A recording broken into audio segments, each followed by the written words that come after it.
మీరు ఆల్మోస్ట్ 2,00,000కి పైగా ఎండోస్కోపీస్ చేశారు. దానికంటే ఎక్కువ. దానికంటే ఎక్కువ. హ్మ్. సో, స్టార్టింగ్ ఎండోస్కోపీ చేసినప్పుడు, ఇప్పుడు చేసినప్పుడు వచ్చిన రిఫార్మ్స్ అంటే ఏం చెప్తారు? అలాగే పేషెంట్స్‌లో వచ్చిన ఆరోగ్యపరంగా ఉన్న మేజర్ చేంజెస్ అంటే ఏం చెప్తారు? ఇప్పుడు మన ఇండియాలో నేను ఎప్పుడైతే 1980లో మెడికల్ కాలేజ్ నుంచి గ్రాడ్యుయేట్ అయ్యాను, ఉస్మానియా మెడికల్ కాలేజ్ నుంచి, అప్పుడు మొత్తం భారతదేశంను మనం పోల్స్తే హార్డ్లీ దేవర్ ఎనీ ఎండాస్కోపీ సెంటర్స్, చాలా తక్కువగా ఉండే. అవును. అవును. మన సిటీ స్టేట్లో కేవలం 3, 4, 5 చేసేవాళ్ళు ఎండాస్కోపీ. Okay, yeah! ఇప్పుడు ఆ సంగతి కాదు.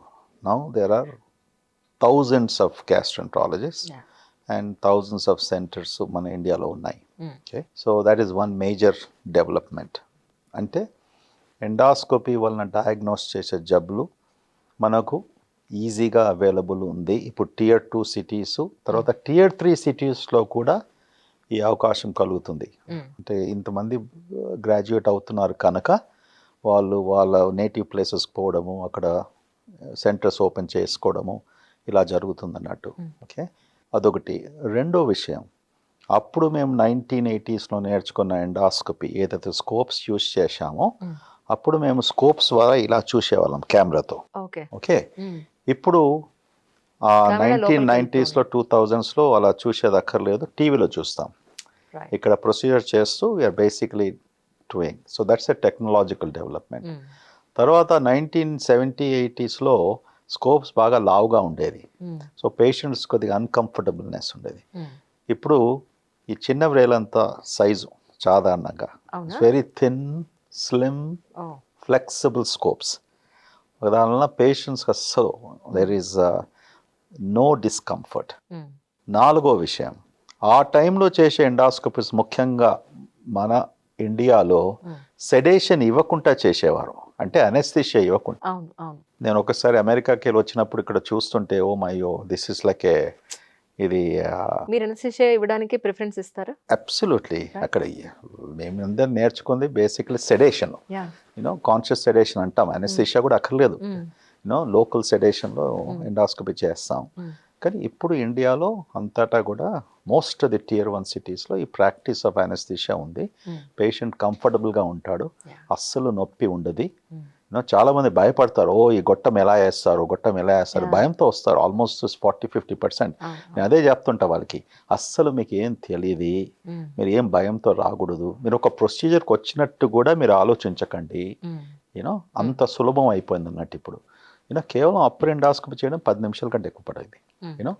అండ్ కొలోనాస్కోపీ చేయడము, పెద్ద పేగును పరీక్షించడము చాలా ఇప్పుడు రికమెండేషన్స్ ఆఫ్టర్ ఏజ్ 45 ఈ కోలన్ క్యాన్సర్ స్క్రీనింగ్ కొరకు.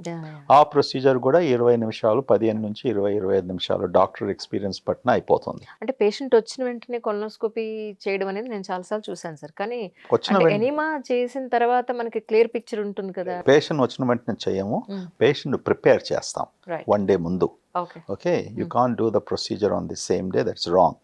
సో పేషెంట్ కొలనాస్కోపీ కొరకు 1 డే ముందు మధ్యాహ్నం నుంచి వాళ్ళకి లిక్విడ్ డైట్లో ఉంటారు. సాయంకాలం ఒక పౌడర్ ఇస్తాము అది ఫ్లష్ చేయడానికి. So there is a preparation. Endoscopy, upper endoscopy can be done on the same day, empty స్టమక్లో ఉంటే 4 hours ఫాస్టింగ్లో ఉంటే అదే నేను చేసుకోవచ్చు. But colonoscopy requires preparation the previous day or the same day. Start in the morning, you can do it in the procedure in the afternoon. అలా కూడా చేసుకోవచ్చు అన్నట్టు. Because colonoscopy is a longer procedure. నీ preparation సరిగ్గా లేకుంటే ఆ పేషెంట్కు అన్యాయం చేసినట్టు. Because you cannot diagnose properly. అందులో ఇప్పుడు 58 మందికి నువ్వు కొలనాస్కోపీ చేసిన ప్రిపరేషన్ కరెక్ట్గా లేకుంటే అందులో ఉన్న చిన్న గడ్డలు రేపటి దినం క్యాన్సర్లో మారుతాయి. So you'll be missing them. So you should insist on good and adequate prep for the procedure and do the procedure properly. So endoscopy అంటే లోపల ఇంటర్నల్ గా ఏ ప్రాబ్లం లేకుండా అంతా క్లియర్ గా ఉంది. Just what is exactly inside అది చూడడానికి ఎంతసేపు పడుతుంది సార్ ప్రొసీజర్ మొత్తం? ఇప్పుడు అప్పర్ ఎండాస్కోపీ అని చెప్పాను కదా, ఒకసారి సెడేషన్ ఇచ్చిన తర్వాత ఒక గ్యాస్ట్రోఎంట్రాలజిస్ట్కు 10 to 15 minutes పడుతుంది. ఓకే, ముఖ్యంగా ఒకవేళ ఆ ప్రొసీజర్లో ఏమైనా తీసేయాలి, ఏదైనా గడ్డ రూపంలో ఉంటుంది, ఓకే, లేకుంటే ఇప్పుడు సిరోసిస్ అంటాము, కాలేయం జబ్బున్న వారికి అందులో వ్యారికోజ్ వెయిన్స్ ఉంటాయి, దాన్ని బ్యాండింగ్ చేయాలి.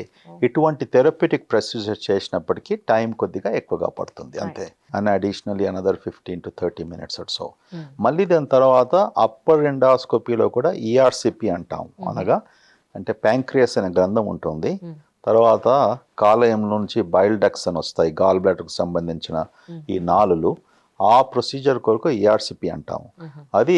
అది చేసేటప్పుడు ఎక్కువ టైం పడుతుంది, ఎందుకంటే అందులో క్యాన్సర్కి సంబంధించింది, రౌతులకు సంబంధించిన ప్రాబ్లమ్స్ ఉన్నప్పటికీ దాన్ని కట్ చేయడము, స్టోన్స్ తీయడము, ప్యాంక్రియాస్ స్టెంట్స్ ఇవ్వడము, ఇవన్నీ కూడా it takes some time. That's a longer procedure. పేషెంట్స్లో దీంతో ముగిస్తాను, మీరు వెళ్ళాలంటున్నారు నాకు అర్థమైంది.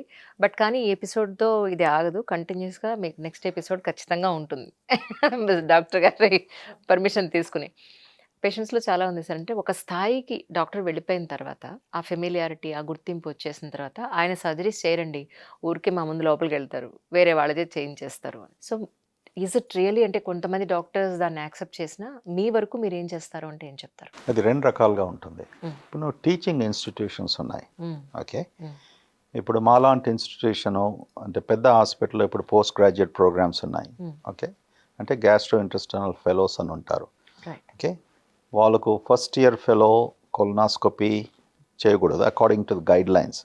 ఇవన్నీ పాటిస్తే there is nothing wrong in a well trained student, post graduate student, because నువ్వు ఉండాలి రూమ్లో. Exactly, yeah, that's important. మీ attending physician should be there. అమెరికాలో కూడా అలా జరుగుతుంది. టీచింగ్ ఇన్స్టిట్యూషన్స్లో ఫెలోస్ చేస్తారు, రెసిడెంట్స్ అంటాము, senior residents. Doctor attending physician రూమ్లో ఉంటాడు, okay, because he is there to help if anything is there to do it, okay. And there is absolutely nothing wrong about it. The competency of the person who is performing, ante aina aame ఆ skill sets వచ్చి certify చేశారా according to the Medical Council of India or Indian Medical Council guidelines or NABH DNB guidelines ప్రకారం మీరు అది పాటిస్తున్నారా? Guide lines పాటించినప్పటికీ వాళ్ళకు training వచ్చినప్పటికీ వాళ్ళు గురుని మించిన శిష్యుల్లా తయారవుతారు. They are so fast. మన దగ్గర చూస్తాం కదా, this guys are very fast and very good. Ultimately it's the consultant responsibility. You have to make the diagnosis, treatment formulation, పేషెంట్తో మాట్లాడడం, వాళ్ళ ఫ్యామిలీతో మాట్లాడడం, ఇది చాలా ఇంపార్టెంట్. కానీ అన్ని చోట్ల ఇలా జరుగుతుంది. కమర్షియలైజేషన్ ఉన్నప్పటికీ 10 రూమ్లో ఎండాస్కోపీస్ చేస్తుంటే దెన్ రెసిడెంట్స్కి విడిచిపెట్టేసి చేస్తే అది then public will be talking about it. Absolutely. You have to be very careful about this.